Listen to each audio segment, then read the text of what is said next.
जय हिंद स्टूडेंट। तो आइए क्लास को शुरू किया जाए। और देखिए, पिछले क्लास में हम लोग प्रश्न संख्या 81 तक कर लिए हैं। मॉडल पेपर 2025 का चल रहा है और आज के क्लास में हम लोग प्रश्न संख्या 81 से शुरू करेंगे और प्रयास करेंगे कि ये क्लास आज ही खत्म हो जाए, अर्थात 100 प्रश्न आज कंप्लीट हो जाए। तो आइए देर ना करते हुए क्लास को शुरू करते हैं।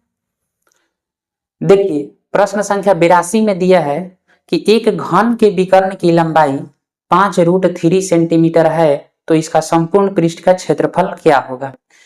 घन का विकर्ण दिया है और उसका बताना है कि संपूर्ण पृष्ठ का क्षेत्रफल कितना होगा। तो देखिए, घन क्या दिया है हमें, घन का विकर्ण दिया है।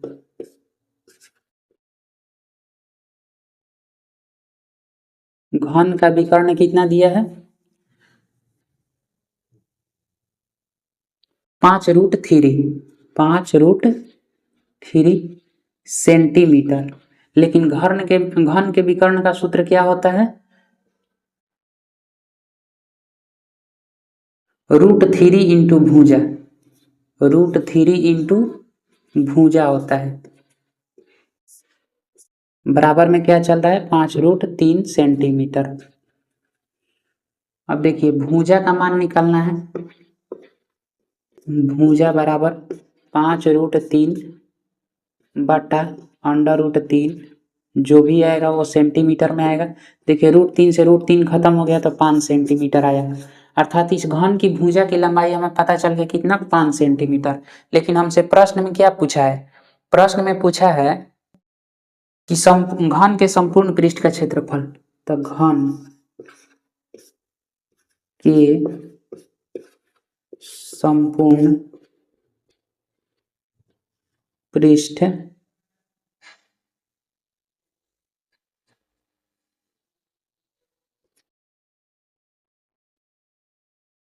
का क्षेत्रफल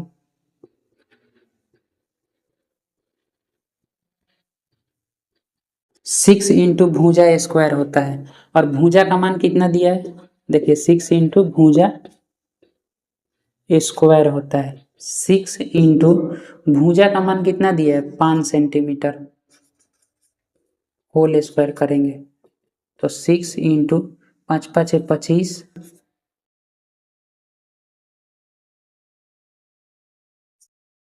सेंटीमीटर स्क्वायर। 25 छक्का 25 5 125, 25 छक्का 150, 150 सेंटीमीटर स्क्वायर।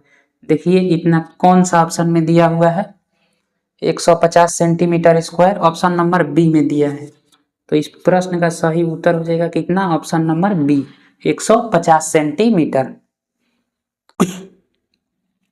देखिए, अब प्रश्न संख्या 83 में दिया है कि यदि एक बेलन और शंकु के त्रिज्या और ऊंचाई समान हो तो उनके आयतनों का अनुपात होगा। हमें बताना है कि उनके आयतनों का अनुपात कितना होगा। तो देखिए, बेलन का आयतन लिखेंगे, बेलन का आयतन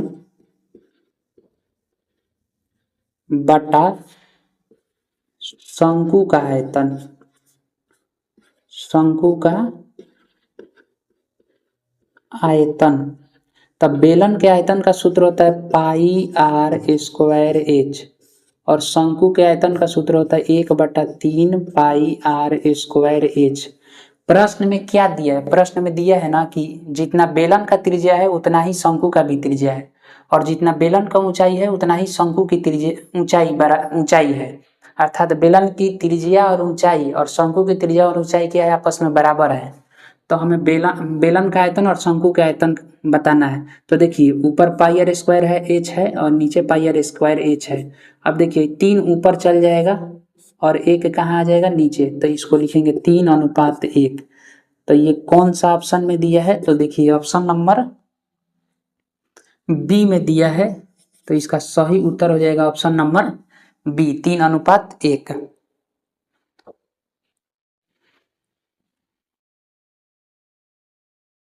देखिए, प्रश्न संख्या 84 में दिया है कि सुराही का संयोजन है। ऑप्शन ए में दिया है गोला और बेलन, गोला तथा बेलन।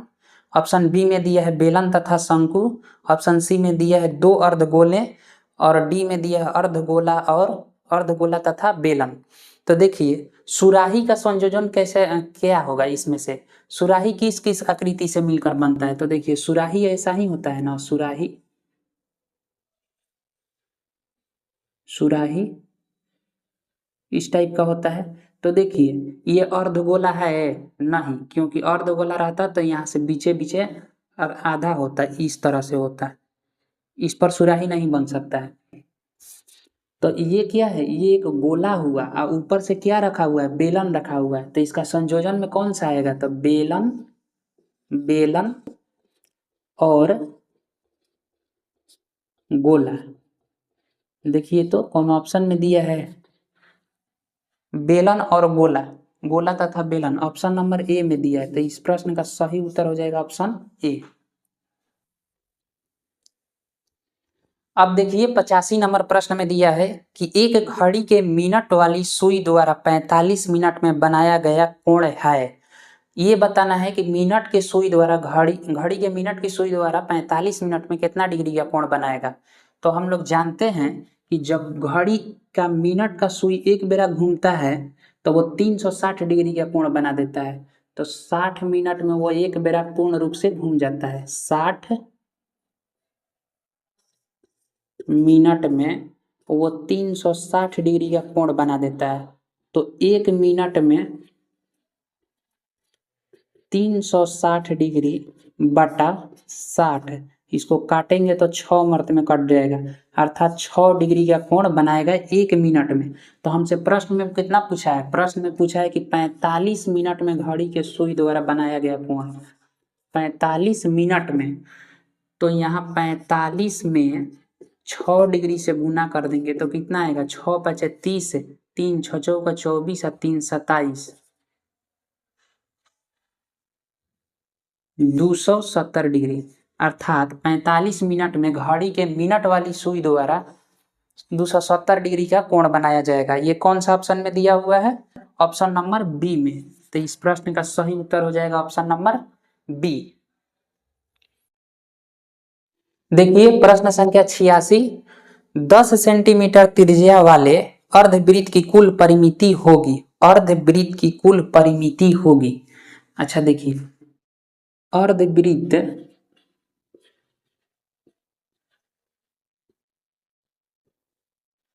की कुल परिमिति, कुल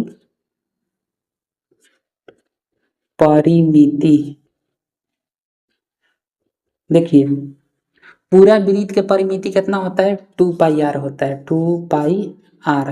अर्धवृत्त के निकालना है तो इसमें 2 से भाग दे देंगे तो अर्धवृत्त की परिमिति आ जाएगा, लेकिन हमें कुल परिमिति निकालना है।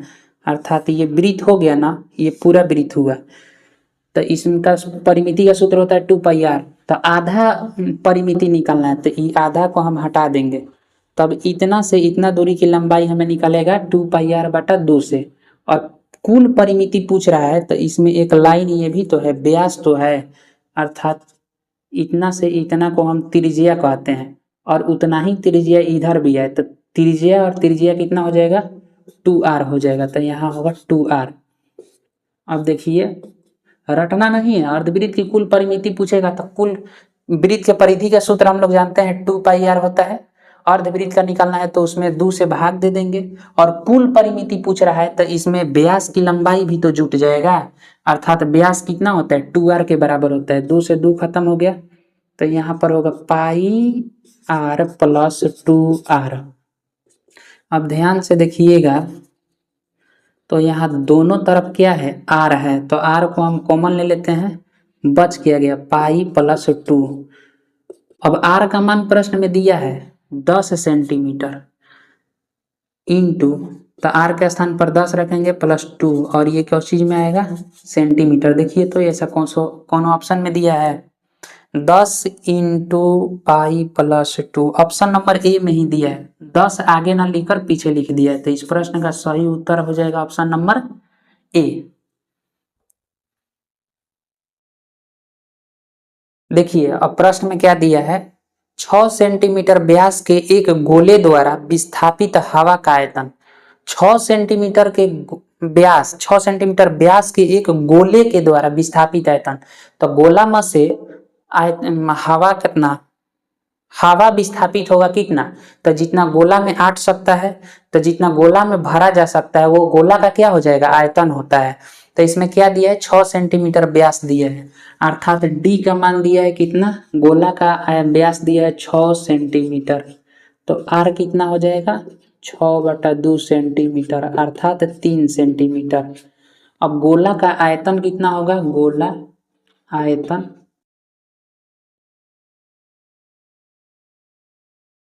गोला का आयतन होता है 4/3 पाई आर क्यू।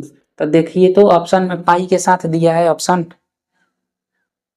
हाँ पाई को रहने देना है, 4/3 इंटू पाई इंटू आर का मान कितना है, 3 है, तो 3 का क्यूब करना है अर्थात 3 को 3 बार गुना में लिखेंगे, तो ये हो जाएगा सेंटीमीटर क्यूब।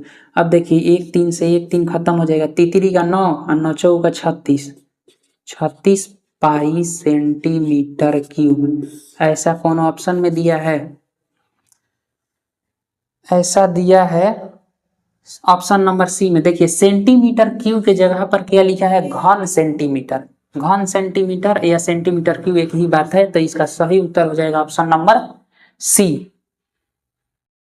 देखिए प्रश्न संख्या 88 में दिया है कि पी त्रिज्या वाले वृत्त का कोण थीटा डिग्री के त्रिज्या खंड का क्षेत्रफल है, यानी त्रिज्या खंड का क्षेत्रफल बताना है, लेकिन यहाँ पर त्रिज्या का मान क्या दिया है, पी दिया है, और थीटा तो थीटा डिग्री दिया है। तो ये त्रिज्या खंड का सूत्र क्या होता है, थीटा/360 है degree into pi r square. तो ध्यान दीजिए कि आर के स्थान पर क्या दिया है, पी दिया है, तो पी का स्क्वायर लिखेंगे, तो ये हो जाएगा pi P square into theta degree. ये कौन सा ऑप्शन में दिया है, देखिए तो pi P square into theta option number A में दिया है। देखिए वर्ग इकाई लिखा है, तो वर्ग इकाई या स्क्वायर सेंटीमीटर क्षेत्रफल का मात्रक होता है, तो pi P square into theta degree option number A में दिया है, तो इस प्रश्न का सही उत्तर हो जाएगा ऑप्शन नंबर ए। अब देखिए प्रश्न नंबर 89 में दिया है कि यदि किसी अर्धगोले के संपूर्ण पृष्ठ का क्षेत्रफल 462 सेंटीमीटर स्क्वायर हो तो उसकी त्रिज्या कितना होगा। तो अर्धगोला के संपूर्ण पृष्ठ का क्षेत्रफल कितना होता है, अर्धगोला के संपूर्ण पृष्ठ का क्षेत्रफल, अर्धगोला के संपूर्ण पृष्ठ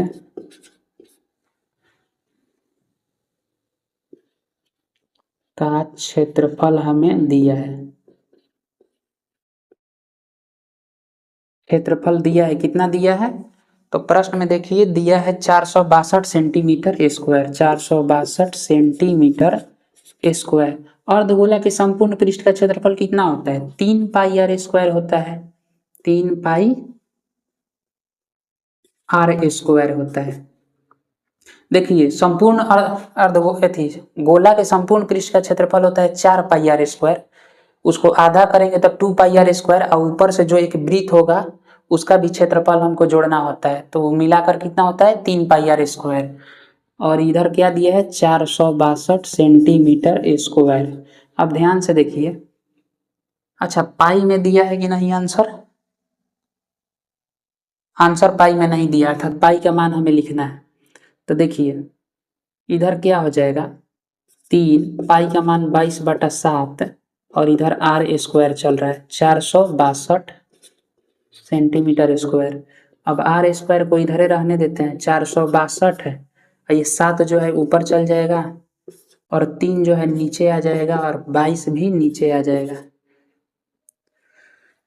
तो अब ध्यान से देखिए, तो ये कितना हो जाएगा, 3 से कट रहा है, 6 4 10 दोबारा 3 से कट जाएगा, 3 एकम 3, 3 5 15, 3 चौका 12, 11 का पहाड़ा से कट रहा है ही, 11 एकम 11 और 11 चौके 44, और 11 का पारा से 2 मर्द में, 2 से 7 मर्द में, तो 7 7 है 49। आर स्क्वायर कितना मिला? 7 गुना 7 मिला।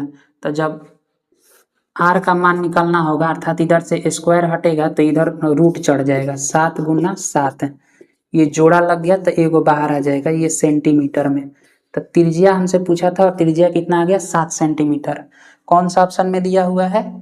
ऑप्शन नंबर बी में दिया है, तो इसका सही उत्तर हो जाएगा ऑप्शन बी। देखिए प्रश्न 90 में दिया है कि एक समबाहु त्रिभुज का क्षेत्रफल 81 into under root 3 centimetre square है, तो इसकी भुजा क्या है? समबाहु त्रिभुज के क्षेत्रफल का सूत्र होता है समबाहु त्रिभुज के क्षेत्रफल। क्षेत्रफल दिया है कितना? 81 अंडर रूट 3 सेंटीमीटर स्क्वायर। अब ध्यान से देखिए त्रिभुज के क्षेत्रफल क्या होता है? अंडर रूट 3/4 इंटू भुजा स्क्वायर। इधर क्या है? 81 इंटू अंडर रूट 3। अब देखिए भुजा स्क्वायर का मान निकालना है तो ये हो जाएगा 81 इंटू अंडर रूट 3, और देखिए ऊपर से 3 है तो ये नीचे आ जाएगा अंडर रूट, और ये 4 नीचे है तो ये कहाँ चला जाता है? ऊपर चला जाता है। तो अंडर रूट 3 से अंडर रूट 3 खत्म हो गया। अब भुजा निकालना है। देखिए ये भुजा स्क्वायर है ना, तो स्क्वायर इधर से हटाते हैं तो इधर क्या चला जाता है? रूट चढ़ जाता है। 81 को हम 9 गुना 9 लिख सकते हैं, और ये 4 को हम 2 गुना 2 लिख सकते हैं। तो देखिए 9 जोड़ा लग गया तो एगो बाहर आ जाएगा, 2 जोड़ा लग गया तो एगो 2 बाहर आ जाएगा, 9 दूना कितना हो गया? 18 हो गया। तो भुजा का मान कितना आया? 18। ये कौन सा ऑप्शन में दिया है? ऑप्शन नंबर डी में दिया है, तो इस प्रश्न का सही उत्तर होगा ऑप्शन नंबर डी। देखिए प्रश्न संख्या 91 में दिया है कि 3 पासे की उछाल में संभव परिणामों की संख्या होगी। 3 पासे की उछाल में संभव परिणामों की संख्या कितनी होगी ये बताना है। तो देखिए एक पासा में 2 फलक होता है, तो 3 पासा में कितना फलक हो जाएगा? 6 फलक हो जाएगा। और 6 फलक को जब उछालेंगे तो उनसे प्राप्त होने वाले संभव परिणाम कितना होंगे हमें? तो ये निकालने के लिए हमें 6 गुना 6 गुना 6 करना होगा। 6 में 6 से गुना करेंगे तो 36 आ जाएगा, और 36 में 6 से गुना करेंगे तो कितना होगा? 216। ये कौन सा ऑप्शन में दिया है? ऑप्शन ए में दिया है। इस प्रश्न का सही उत्तर हो जाएगा ऑप्शन नंबर ए। देखिए प्रश्न संख्या 92 में दिया है कि यदि कोई घटना घटित नहीं हो सकती तो उसकी प्रायिकता क्या होगी? तो हम लोगों को पता है कि एक असंभव घटना की प्रायिकता होती है 0। तो ये भी वही बात कर रहा है कि किसी घटना के घटित न होने की प्रायिकता कितना होगी? तो 0 होगी। इसमें देखिए कौन सा ऑप्शन दिया है? ऑप्शन नंबर ए दिया है, तो इस प्रश्न का सही उत्तर हो जाएगा ऑप्शन ए। देखिए प्रश्न संख्या 93 में दिया है कि एक पासा एक बार फेंका जाता है तो अभाज्य संख्या आने की प्रायिकता क्या होती है? एक पासा एक बार फेंका जाता है, तो देखिए पासे पर क्या क्या होता है? 1 2 3 4 5 6, यही सब अंक रहता है, ये टोटल। तो पासे को जब उछालेंगे तो 6 तरीका से कुल संभव परिणामों की संख्या कितनी हो जाएगी? 6। अब हमसे पूछा है कि अभाज्य संख्या आने की प्रायिकता क्या है, तो पासे पर कुल कितनी अभाज्य संख्या है? तो देखिए सबसे छोटी अभाज्य संख्या 2 है, 3 है, 5 है, अर्थात टोटल अभाज्य संख्या कितनी है? अभाज्य संख्या हो जाएगी टोटल 3। तो हमें क्या बताना? अभाज्य संख्या आने की प्रायिकता तो हम लोग पढ़े हैं ई के अनुकूल परिणामों की संख्या बटा कुल संभव परिणामों की संख्या। तो अभाज्य संख्या आने की संभावना कितनी बार है? 3 अंक में से कोई एक आ सकता है, तो 3। और कुल संभव परिणामों की संख्या कितनी है? 6। तो 3 से ये कट जाएगा 2 मर्त में, ये 1/2। इसकी प्रायिकता हो जाएगी 1/2। देखिए कौन सा ऑप्शन दिया है? ऑप्शन नंबर बी दिया है, तो इस प्रश्न का सही उत्तर होगा ऑप्शन नंबर बी। देखिए प्रश्न संख्या 94 को प्रश्न संख्या 94 दिया है कि अच्छी प्रकार से फेंटी गई एक ताश की गड्डी में से एक पाता यादृच्छा निकाला जाता है तो इसके काला रंग की रानी होने की प्रायिकता क्या है। यादृच्छा का मतलब होता है कि बिना देखे हुए निकाला जाता है। अब देखिए ताश की गड्डी में तो टोटल 52 पत्ते होते हैं, जिसमें से 26 जो पत्ते होते हैं वो लाल रंग के होते हैं, 26 जो पत्ते होते हैं वो काले रंग के होते हैं, काला रंग के होते हैं। और ये जो होता है 13 के ग्रुप में बट जाते हैं। आगे चलकर इनको ईंट का पत्ता बोला जाता है और इसको लाल पान बोला जाता है। लाल पान ये जो है 13 के ग्रुप में बटते हैं। 13 को हुकुम के पत्ते, हुकुम, और 13 को चीड़ी।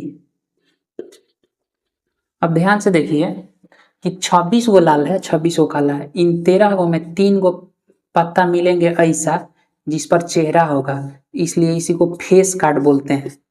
तो देखिए ये प्रत्येक 13 के ग्रुप में जो है ना वो 3 गो फेस कार्ड मिलेंगे, अर्थात फेस कार्ड ईंट में कितने मिलेंगे 3 गो। जना में क्या क्या होगा, गुलाम, बेगम, बादशाह। बेगम को ही रानी कहा जाता है। तो इस ईंट वाले पत्ते में रानी कितनी बार मिलेगी, एक बार।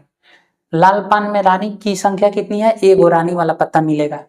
तो टोटल हम पूछ देंगे कि लाल पान में 26 वो लाल पत्ते में कितनी रानियां मिलेंगी, तो 2 रानी मिलेंगी, क्योंकि एक ईंट वाला और एक लाल पान वाला। उसी तरह से 26 वो काला में इसमें भी एक रानी मिलेंगी, लाल गुलाम बेगम बादशाह, गुलाम बेगम बादशाह। तो इसमें भी एक रानी मिलेंगी, इसमें भी एक रानी मिलेंगी। तो हम बोलेंगे कि 26 वो काला काला पत्ता में कितनी रानियां मिलेंगी, तो 2 रानियां। तो हमसे यही तो पूछा है, प्रश्न में क्या पूछा है कि काला रंग की रानी होने की प्रायिकता। तो काला रंग की रानी आने की संभावना कितना है, 2। और टोटल ताश में कितना पत्ते हैं, 52। तो इसको जब भाग देंगे एक, ये 26 मार्क में कट जाएगा, तो इसकी प्रायिकता कितना हो जाएगी, 1/26। ये कौन सा ऑप्शन में दिया हुआ है, ऑप्शन नंबर बी में दिया है। तो इस प्रश्न का सही उत्तर हो जाएगा ऑप्शन बी। देखिए प्रश्न 95 में दिया है कि 2 सिक्कों की उछाल में एक भी शीर्ष नहीं आने की प्रायिकता क्या होती है। तो एक सिक्का में हेड और टेल होता है, तो 2 सिक्का में कितना हो जाएगा, 4 हो जाएगा। लेकिन हमको ये बताना है कि जब दोनों सिक्का को जब हम उछालेंगे तो क्या क्या आने की संभावना है। तो देखिए या तो दोनों पर हेड आ सकता है, जब 2 सिक्का को उछालेंगे तो या तो एक पर हेड आएगा दूसरा पर टेल आएगा, या पहला पर टेल आ जाएगा दूसरा पर हेड आ सकता है। और क्या आ सकता है, या तो दोनों पर टेल आ सकता है। तो कुल जो भी आ सकता है उसकी आने की संभावना कितना है, 4 है। हमसे प्रश्न में पूछा है कि शीर्ष नहीं आने की प्रायिकता क्या है, अर्थात शीर्ष एज हेड को कहते हैं। तो हेड नहीं आने की प्रायिकता, देखिए इसमें हेड है, इसमें भी हेड है, इसमें भी हेड है, इसमें हेड नहीं है। तो कितना में हेड नहीं आने की नहीं आने की संभावना है, तो एक में एक बार हेड नहीं आने की संभावना है। तो इसकी प्रायिकता हो जाएगी 1/4। सही उत्तर कौन सा होगा, ऑप्शन नंबर डी में दिया है। तो इसका सही उत्तर हो जाएगा ऑप्शन नंबर डी। अब देखिए प्रश्न संख्या 96 में क्या दिया है। प्रश्न संख्या 96 में दिया है, प्रश्न संख्या 96 में दिया है कि 23, 20, 22, 37, 24, 23, 19, 22, 17, 23 का बहुलक क्या है। देखिए क्या क्या दिया है, तो दिया है 23,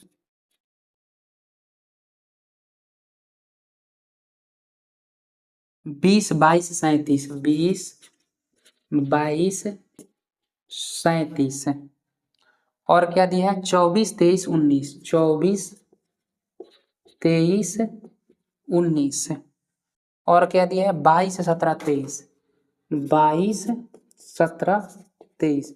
इसमें बताना है कि बहुलक कौन सा है। तो बहुलक वही होगा जो बहुत बार आया है। तो देखिए 23 को चेक करते हैं क्योंकि यही शुरू में है, 23, 23, 23, अर्थात 23 कितना बार आ गया है, 3 बार आया है। ठीक है, और चेक करते हैं 20 को, 20 कितना बार आया है, तो 20 एक ही बार आया। तो ये तो होगा नहीं, क्योंकि हमें पता चल गया कि 23 3 बार आया है और 20 तो एक ही बार आया है, तो ये तो कबहू नहीं होगा। 22 को चेक कर लेते हैं कि कितना बार आया, तो 22 अब 22 दो बार आया, सिर्फ 2 बार आया, तो ये तो ए भी नहीं होगा क्योंकि 23 से कम बार आया है। 37 को चेक कर लेते हैं, 37 नहीं है कोई भी, 24 नहीं है, 19 अब नहीं है, तो इसमें बहुलक कौन सा होगा, तो बहुलक हो जाएगा, बहुलक 23 होगा, 23 सॉरी 3 नहीं 23 कहलाएगा। ये कौन सा ऑप्शन में दिया हुआ है, ये दिया है ऑप्शन नंबर ए में, तो इस प्रश्न का सही उत्तर हो जाएगा ऑप्शन ए। देखिए प्रश्न 97 में दिया है कि यदि 5 आंकड़ों x, x+1, x+2, x+3 तथा x+4 का माध्य 14 हो तो x का मान बताना है। तो माध्य का सूत्र हम लोग जानते हैं कि कुल संख्याओं का योग बटा कुल संख्या होता है। तो कुल संख्या इसमें क्या दिया है, x दिया है, x+1 दिया है, x+2 दिया है, x+3 दिया है और x+4 दिया है। इन सबको जोड़ देंगे तो कुल संख्याओं का योग हो गया बटा कुल संख्या। तो कितनी बार संख्या है, तो 1 2 3 4 5 गो, तो यहाँ लिखेंगे 5। ये कितना दिया है, माध्य बराबर 14, ये माध्य लिखे हम, क्या लिखे माध्य, और इतना बराबर कहाँ कितना दिया है 14। तो देखिए 1 गो x, 2 गो x, 3 गो x, 4 गो x, 5 गो x, 5x। अब देखिए 1 में 2 जोड़ेंगे तो कितना हो जाएगा 3, 3 में 3 जोड़ेंगे तो 6, 6 में 4 जोड़ेंगे तो 10, 14 में 5 से गुना करेंगे तो 14 पचे 70। 5x का मान कितना आ गया, 70 में से 10 को घटा देंगे तो मिलेगा हम लोग को यहाँ 60, और ये 5 जो है x के साथ गुना में है तो इधर आएगा तो बटा में कट जाएगा, 12 मर्द था। तो x का मान कितना आ गया 12। तो हमसे x का मान ही पूछा था, तो कितना आएगा, इसका मान आएगा 12। कौन सा ऑप्शन में दिया हुआ है, ऑप्शन सी में दिया है। इस प्रश्न का सही उत्तर हो जाएगा ऑप्शन सी। प्रश्न 98 को देखिए, इसमें पूछ रहा है कि निम्नलिखित में से कौन केंद्रीय प्रवृत्ति की माप नहीं है। तो केंद्रीय प्रवृत्ति के 3 माप होता है, कौन कौन माप केंद्रीय प्रवृत्ति की, केंद्रीय प्रवृत्ति के माप, केंद्रीय प्रवृत्ति वाला माप कौन कौन होता है, माध्य, माध्यिका और बहुलक। बहुलक ये तीनों क्या है, केंद्रीय प्रवृत्ति के माप है। तो देखिए ऑप्शन ए में दिया है परिसर, तो इस प्रश्न का सही उत्तर हो जाएगा ऑप्शन ए। ये परिसर जो है केंद्रीय प्रवृत्ति का माप नहीं है, तो इस प्रश्न का सही उत्तर क्या हो जाएगा ए। और ये तीनों जो क्या है केंद्रीय प्रवृत्ति के माप है। देखिए 99 नंबर प्रश्न में दिया है कि प्रथम 8 अभाज्य संख्याओं की माध्यिका क्या है। तो माध्यिका का सूत्र क्या होता है, तो सबसे पहले तो हम 8 अभाज्य संख्याएं लिखते हैं। सबसे छोटी अभाज्य संख्या होती है 2 3, उसके बाद 5 7 11 13 17 19, कितना हुआ जी 1 2 3 4 5 6 7 8, 8 अभाज्य संख्याएं होगी। टोटल अभाज्य संख्याएं कितनी हो गई 8। हमसे पूछ रहा है कि माध्यिका बताना है, 8 अभाज्य संख्याओं का माध्यिका या माध्यक। माध्यिका, माध्यिका का सूत्र क्या होता है, माध्यिका है, देखिए माध्यिका का सूत्र होता है n/2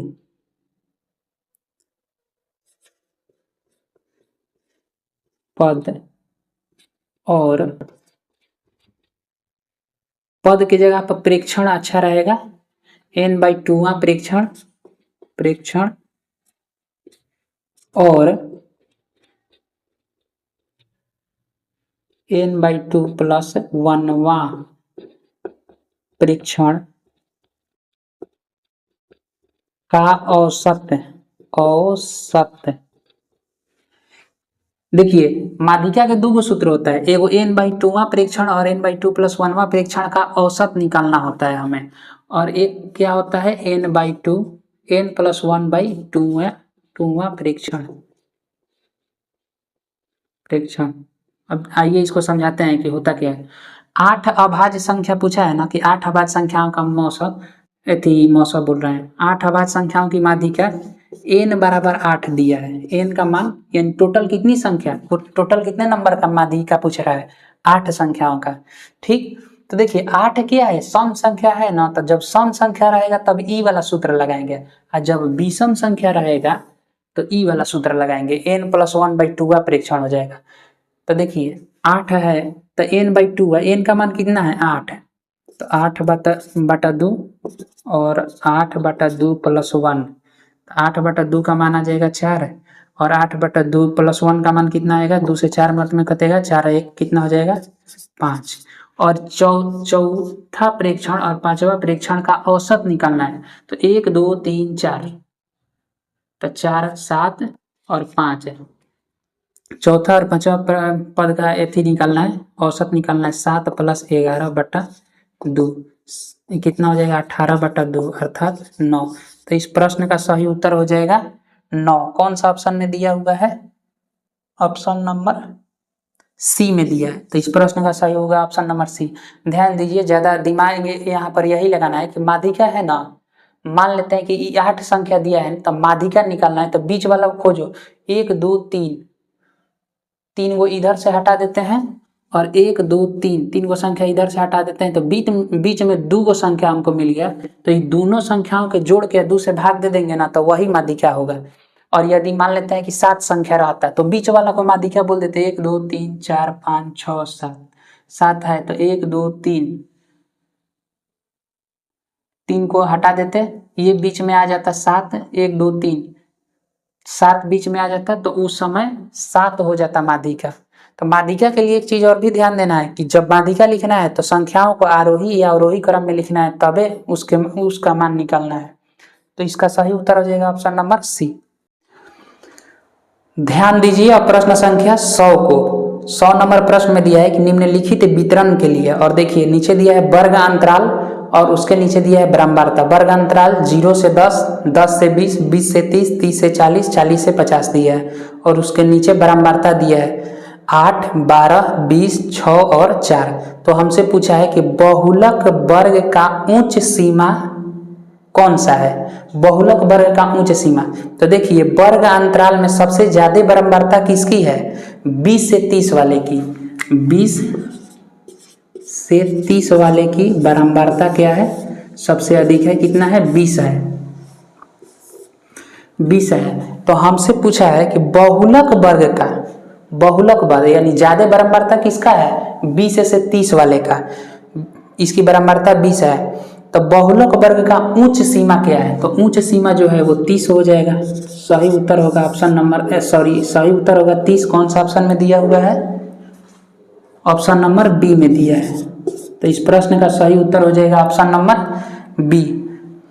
अब देखिए, आज हम लोगों का ये बिहार बोर्ड के द्वारा जारी किया गया मॉडल पेपर 2025 के लिए जो जारी किया गया है, उसके सभी ऑब्जेक्टिव प्रश्न को हम लोग सॉल्व कर लिए हैं। तो आज के लिए इतना ही रहने देते हैं, तब तक के लिए जय हिंद।